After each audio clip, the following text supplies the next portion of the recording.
Oh, we spent the evening at Tate Island, Conservation Island on the Missouri River.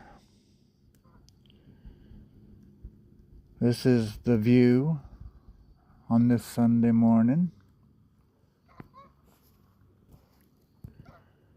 Nice little sandy beach. Tate Island is actually a series of 3 islands separated by little canals. And this little sandy beach is at the end of the 3rd island as you're coming downriver. You do have to make your way through these little timbers here, but it's not a big deal.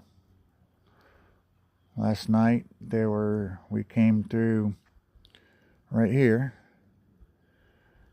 We went downstream just a little and back up, popped right through here. There are some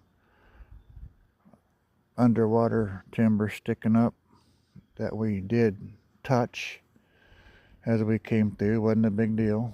No threat of flipping or nothing.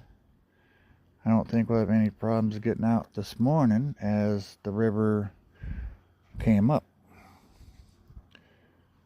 A couple of inches last night, which is all we need to clear those underwater obstacles. Water level last night was right behind my rear hatch right here. So it's come up this far. So that should raise us enough in the water to get right through there this morning without no issues. And like I said, last night it wasn't an issue. We just drug a little bit coming through there. It wasn't a big deal. So this is the island. And it was quite the evening. Quite the morning with the fog and everything. Life just don't get any better.